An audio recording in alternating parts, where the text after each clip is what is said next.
سرسبز اس گلزار کے یہ پھول ہیں عطار کے، سرسبز اس گلزار کے یہ پھول ہیں عطار کے، مردہ دلوں کو دے جلا ہادی ہے طلبگار کے، مردہ دلوں کو دے جلا ہادی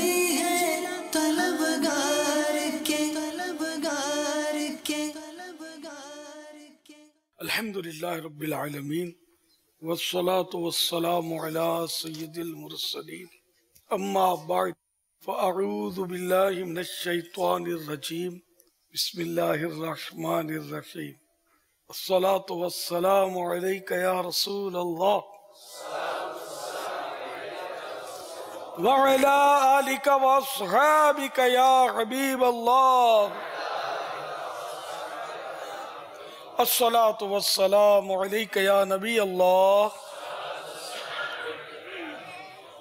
وعلی آلک واصحابک یا نور اللہ۔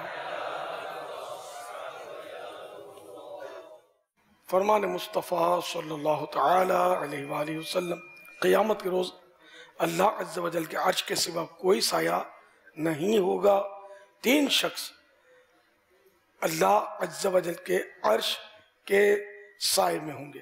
عرض کی گئی یا رسول اللہ صلی اللہ تعالی علیہ وآلہ وسلم وہ کون لوگ ہوں گے؟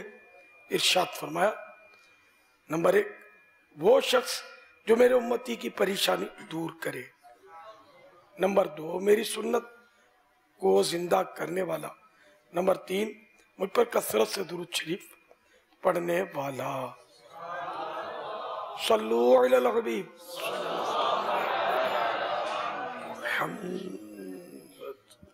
السلام علیکم ورحمۃ اللہ وبرکاتہ۔ وعلیکم السلام ورحمۃ اللہ وبرکاتہ۔ آپ کی بارگاہ میں سوال یہ ہے کہ جو اسلامی بھائی اکثر مدنی قافلے میں سفر کرتے رہتے ہیں تو مدنی قافلے کا جو جدول ہے وہ ایک ہی جدول رکھا گیا ہے، تو جب وہ بار بار مدنی قافلے میں جاتے ہیں اور ایسے ذہین و فطین بھی ہو سکتے ہیں کہ ان کو جدول یاد ہو جائے، تو اب ان کا بار بار مدنی قافلے میں جانا یہ ان کے لیے مفید ہو سکتا ہے؟ جس کو قرآن کریم زبانی یاد ہو اس کا بار بار پڑھنا کیا اس کے لیے مفید ہو سکتا ہے؟ جو جواب آپ کا وہ جواب میرا ہے۔ نماز حفظ ہے، نماز حفظ ہے، روزانہ وہی نماز پڑھتے ہیں، وہی التحیات، وہی درود ابراہیم، وہی سورۃ الفاتحہ، تو کیا یہ پڑھنا مفید ہو سکتا ہے؟ ہو سکتا ہے۔ اس طرح مدنی قافلے کا سفر سارا دین اسلام حفظ ہو جائے نا تب بھی اس کا سفر مفید ہو سکتا ہے۔ ہزار ثواب تو ملنا ہی ہے، یہاں حفظ کرنا تو مقصود بھی نہیں ہے نا، ثواب کمانا ہے۔ مزمل اتاری، سردار آباد فیصلہ آباد سے حاضر ہوں۔ کیا نام ہے آپ کا؟ مزمل اتاری۔ مزمل، دیکھ لیں آپ، مزمل، ماشاءاللہ، اپنا نام تو صحیح لیجیے، مزمل، انشاءاللہ۔ انشاءاللہ مزمل۔ سردار آباد فیصلہ آباد سے 11 مدنی مذاکرے دیکھنے کے لیے حاضر ہوں۔ سبحان اللہ۔ امیر علیہ سنت کی بارگاہ میں عرض یہ ہے کہ میں نے مشاہدہ کیا ہے کہ مسجد ہے، فنائے مسجد ہے، عین مسجد ہے، تو اس میں شور بہت زیادہ ہے، تو یہ ایسا کرنا کیسا؟ دراصل وہ دین کی بات کریں یا دنیا کی بات کریں، یہ آپس میں جب یہ باتیں مل جاتی ہیں نا تو ایک گونج پیدا ہوتی ہے، بالکل سمجھ نہیں پڑتا کہ بول کیا رہے۔ اب یہ تو ہر جگہ ہوتی ہے، مسجدین کریمین میں بھی ہوتا ہی ہے، گونج پر قابو پانے کی کوشش کرتے رہیں، قابو آتا ہی نہیں ہے، اعتکاف میں جیسی تیسی گونج ہوتی ہے۔ اب اس میں یہ بھی نہیں ہوتا کہ سب دنیا کی باتیں کر رہے ہیں، آپس میں کوئی نہ کوئی اچھی باتیں بھی تو کرتے ہی ہوں گے، دنیا کی باتیں فالتو باتیں کوئی کرتا ہوگا، عام طور پہ میرے خیال میں کچھ لوگ اچھی باتیں کرتے ہوں گے، گونج تو پیدا ہوگی، جہاں بھی رش ہوگا نا وہاں گونج تو پیدا ہوتی ہے۔ اب اس کا حل کیا؟ اگر اس پہ جیسے زبان کی آفت کے متعلق بیانات ہو جائیں۔ آپ کی عمر کتنی ہے؟ میری 30 سال۔ 94 میں زبان کی آفتوں کے بارے میں جو فیضان مدینہ زیر تعمیر تھا 6 یا 7 بیان کنٹینیو ہوئے تھے، خیر اس میں گونج پر ایسا قابو آیا تھا